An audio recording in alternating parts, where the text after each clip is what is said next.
D'Antares au plateau de l'MTV Sarthe, il n'y a qu'un pas, ou presque, mais on continue de parler de basket, évidemment. Après le match du MSB donc, face à Strasbourg, il y avait d'autres matchs dans la foulée, notamment du côté de la Jalte. Après la lourde défaite à Cherbourg la semaine dernière, les Jaltais ont retrouvé le succès en s'imposant face à Béton samedi 107-81. Gros match encore de Nick Tache, 31 points, mais aussi de Pierrard, 26 points. 4 victoires en 5 matchs de championnat. Les joueurs de Paul Coursier montrent encore un petit peu plus qu'ils figurent bien parmi les favoris de ce championnat de National 3. Eux qui veulent remonter tout de suite, évidemment, au sein du championnat de National 2. Du basket également avec la National 3 féminine du côté de l'Avenir Saint-Pavin avec un match à sens unique au gymnase Bilballon au Mans. Le promu Manceau de N3 féminine n'a fait qu'une bouchée de Sannois-Saint-Gratien. Les joueuses de Guillaume Lemarié n'ont pas laissé respirer les franciliennes de la première à la dernière minute de jeu. 20 points pour Verneau, 18 pour Dramé, 16 pour Ben Hamoud. Les Saint-Pavinoises étaient dans un très grand soir, offensivement très inspirées. Large succès 91-58 dans une ambiance de folie. On écoute le coach. Ça se passe bien, on a fait encore, on reste dans la dynamique, c'est bien. Sur le match là en plus, on a eu un pourcentage de réussite qu'on n'avait pas encore connu jusqu'à présent. Donc ça nous a permis de faire l'écart, mais on a été concentrés tout le match et à la fin, voilà, il y a l'écart final, c'est une belle prestation. Nos 3 premières victoires, elles sont sur des adversaires qui auront leur mot à dire, donc voilà, c'est encourageant. Maintenant, on sait que ça peut rester fragile, hein. Donc pour le moment, tout se passe bien, le groupe est en bonne santé aussi, on est dans la bonne dynamique, donc voilà. On prend ce qui est pris, on prend ce qu'il y a à prendre et ce qui est pris, comme on dit. Donc voilà, c'est très bien.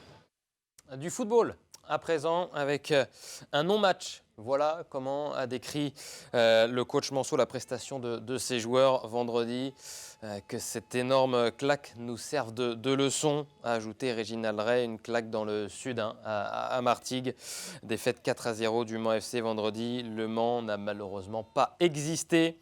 Martigues s'est réveillé et les 100 et or concèdent leur première défaite de la saison à l'extérieur et perdent une place au classement 4e de ce championnat national après 9 journées de championnat. Le Mans qui a la possibilité de retrouver le succès dès ce mercredi au stade Marie-Marvin face au promu Rouen, avant d'entrer en Coupe de France ce samedi à 17h, direction la Mayenne pour les 100 et or pour l'entrée en lice. Donc, ce sera sur le terrain de Ambrières, signé Football Club de Régional 3. De la course à pied, désormais avec le 10 km du côté de la Flèche, avec le départ donc et de nombreux coureurs évidemment du côté de la Flèche et de ce magnifique lac. Avec donc ce départ, vous le voyez sur l'épreuve 10 km du côté de la Flèche donc.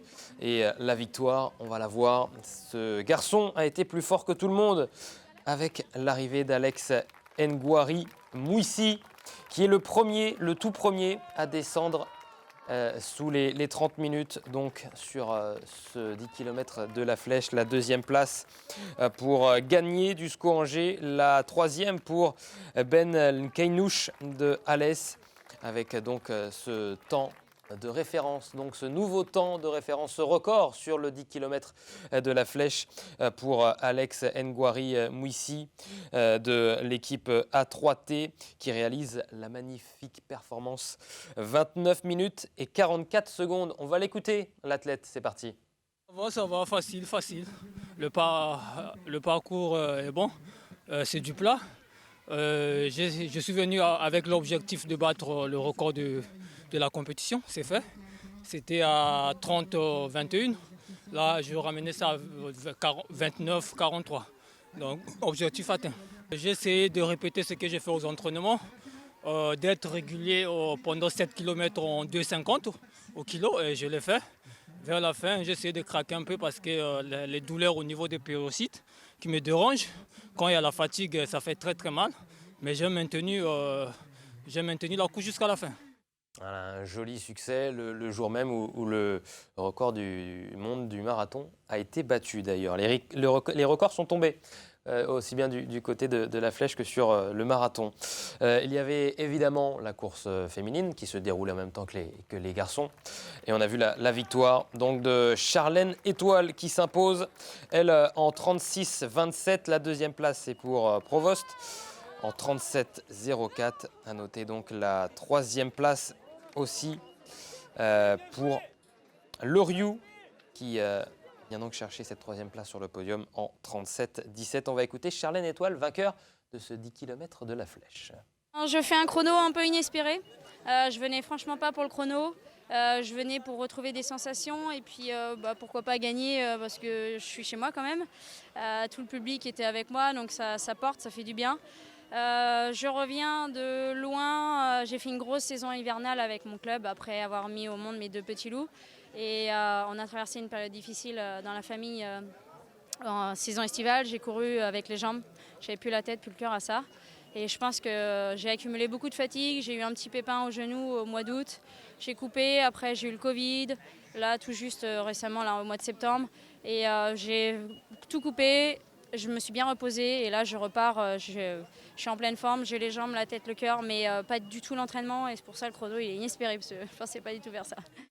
Tout le monde est content évidemment sur ce 10 km de la flèche, très rapide. On félicite David Hédin, donc, l'organisateur qui a réussi son objectif de voir un chrono descendre sous les 30 minutes. C'est chose faite avec donc Ngouari Mouissi, un 10 km de la flèche qui était également qualificatif pour les championnats de France. On passe au tennis de table à présent. 2 matchs, 2 victoires. Pour les joueuses de Le Mansart Tennis de table à Lers dans le Nord, les joueuses de Jérôme Suran ont assuré avec un départ en dents de scie pour la première manche et Agnès Lelani qui a perdu le premier point, donc 1-0 pour Lers. Et puis derrière, Ekaterina Goutseva a rattrapé, elle a égalisé un partout. Claire Clavier a réussi à inscrire le deuxième point Monceau avant que Katia Goutseva, vous le voyez ici, vous la voyez, qui remporte le 4e match de cette rencontre donc entre Lers et le Mansart TT. Score final 3-1 pour le Mansart TT dans son championnat de Pro B.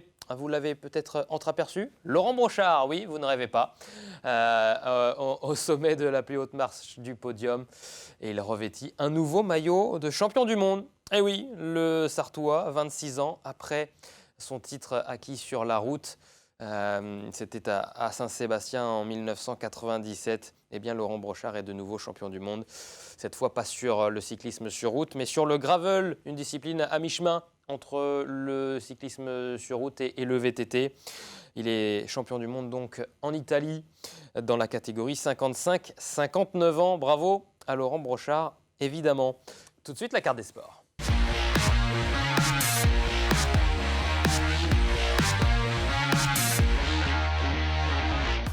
Un joli programme encore cette semaine en Sarthe avec dès mercredi, oui, le retour du football au stade Marie-Marvin avec ce nouveau match de championnat en national. Le Mans FC affronte le FC Rouen, le promu, donc un match à 19h30, 10e journée de championnat. Donc n'hésitez pas à prendre vos places du côté du stade Marie-Marvin. Ça se passe ce mercredi. Du football encore, avec une nouvelle rencontre de championnat pour les joueuses du Mans FC. Une affiche pleine de saveurs, comme le dit cette affiche de gala avec le Mans FC qui reçoit donc l'Olympique de Marseille. Et oui, ça se passe au stade Marie-Marvin, donc avec pas mal d'animation autour de cette magnifique rencontre. Les joueuses du Mans FC qui veulent se rattraper après la défaite du week-end donc face à Metz. Et pourquoi pas aller chercher un joli succès face à l'OM.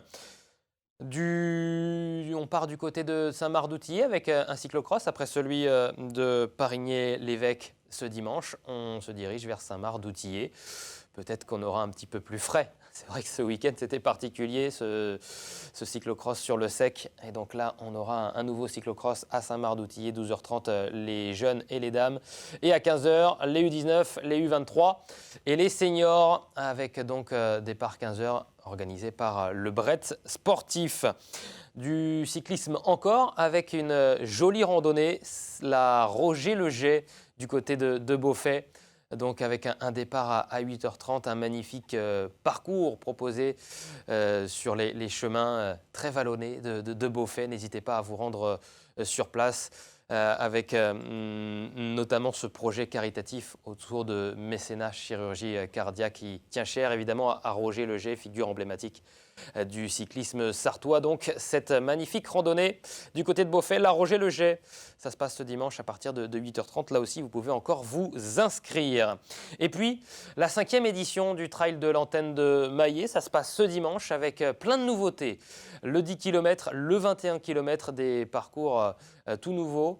Un village santé notamment en plein cœur du centre-ville de Maillé. Et tout ça, on en parle plus en détail dans la 4e partie de 72 Sports avec notre invité Jean-François Gasnier, le président de la vigilante Maillé Athlétisme. Mais d'abord, dans la 2e partie de 72 Sports, on parle de handball avec notre invité Rémi Surin. À tout de suite.